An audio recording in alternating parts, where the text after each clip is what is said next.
Alright, so I think it's been over a month for this vlog, no? So tama-tama.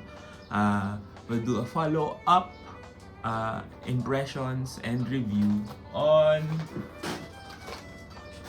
the Larsen Auroras.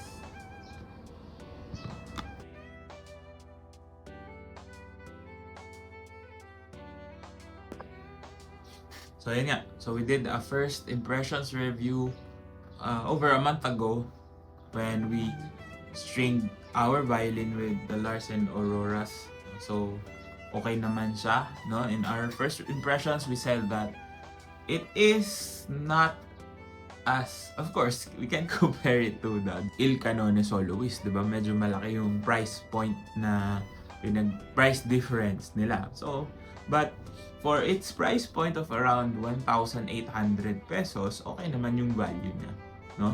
So ngayon, we're just checking on longevity, how long are the strings going to last, and also a little bit on the sound quality once it was broken in. Okay? So this is how it looks right now. So of course, it will depend on your usage, kung gaano ka kalakas gumamit. Depende rin sa fingers mo, you have sweaty hands and all of those things. So ito yung tsura niya for V. So as you can see, the E string has lost some of its color. It's not really rust, no? Hindi naman siya rust, but I think it's normal for people like me with a little bit of sweaty hands. Yan. And then when it comes to the other strings, okay naman. So, nung una, I think I got it on video on the previous review. Parang may discoloration here. Nawala na yung discoloration. I'm not sure what happened. But the strings remain smooth. So, hindi siya nagbalat, hindi na natanggal yung coating or yung winding. So, I think longevity wise, it's okay because I've been using it heavily. No, maybe 3 or 4 hours every day with practice, rehearsals, performances, events, and all. And one thing I will say is that when it comes to tuning, I had a hard time. No? Especially with the A string. So, I'm not sure if it's the formulation kasi lagi ko naging problem na encounter most with Larsen strings is that the A string is kinda hard to tune. So, not necessarily nawawala agad siya sa tono, pero every time I keep it and then every time I try to use it, it's out of tune. And then, itotono ko siya. And then, when I start playing, maybe 20 or 30 minutes in, bumababa ulit. And then, after that initial 20-30 minutes, okay naman na. So, ganun yung naging problems for me. I think it took about 3 weeks actually before nawala yung problem na yun. So, ngayon, medyo stable na siya. It's a lot more stable than before. Kasi, during that time talaga, before the 3-week mark, and whenever I get the violin, kahit na nandito lang siya sa studio or sa office, nakapatong lang siya, pag kinuha ko siya, pag tinugtog ko, bumababa talaga. And then, itotono mo, play, around 20-30 minutes, ganun. Mawala na naman siya sa tono. Tono mo ulit, and then okay na for the whole span that you're playing with it. Yun.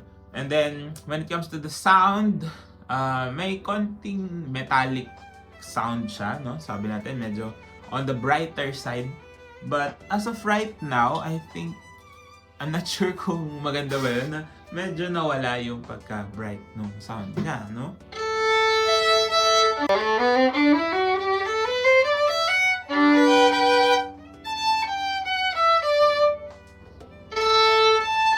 Sounds okay. And yun, malakas naman siya, no? For its price point. Pero meron niyang, syempre, the sound isn't as full as you would want it to be, comparing it to other strings of higher qualities. Of course, hindi mo naman talaga ma-reach yung ganong quality when it comes to this price point. Pero at this level, I think hindi sila nagkakalayo with regards to other brands of the same tier. No, I think it's priced very competitively compared to its competitors like Tonicas and the dominants of Infield. Kasi, again, for 1,800 plus pesos, you get good quality strings talaga. No? So, it's really, really affordable comparing to others. Mas mura siya ng almost 1,000 pesos na din, no? Sa dominants. So, maganda siyang alternative if you're looking for something that would not break the bank but still give you quality sound. So, the low ends, they're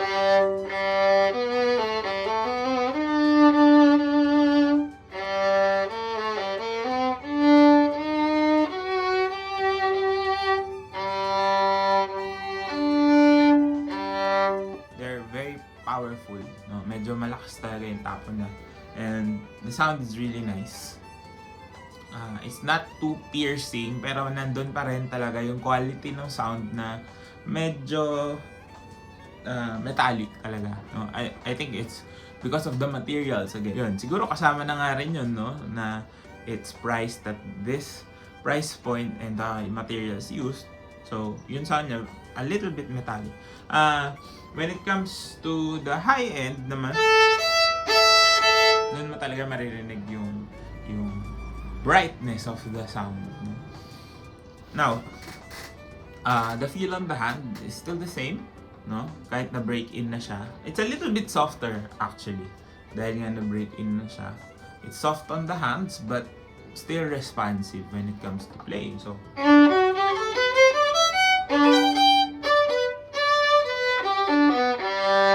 but of course, it's not going to be, again, as responsive as a 5,000 peso string. So, within a month, okay naman siya, no? I think it would last more than a month. Siyempre, mga 2 or 3, maybe even 4 months before the sound fades. Pero medyo nararamdaman ko na yung pagsisettle ng sound. So, maybe the best time to use it is within this span, no?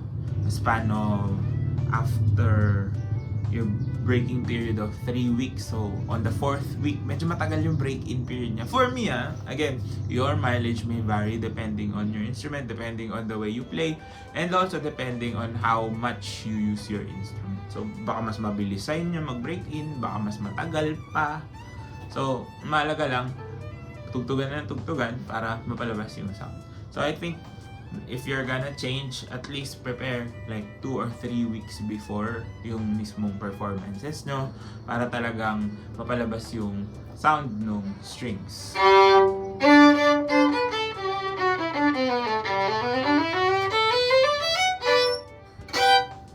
Okay, so I'm using this bow. Tara try natin sa ibang bow. Of course, the bow actually changes the quality of the sound as well.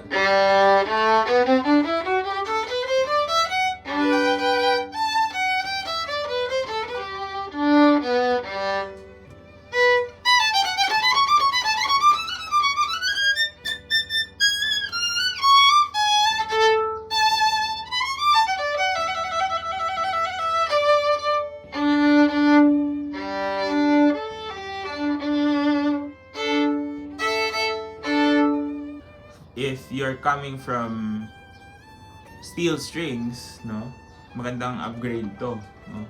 And then if you want something you can use daily na hindi masyado mabigat sa bulsa, masakit sa bulsa, mabigat sa budget.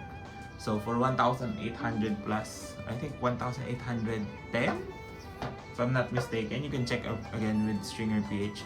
Dito yung shop nila, ililink ko sa baba. Then all the links that you would need to buy this set of strings, again, Larsen Auroras.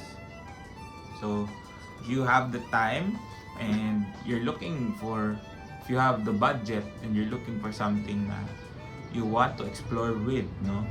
Kasi personally ako,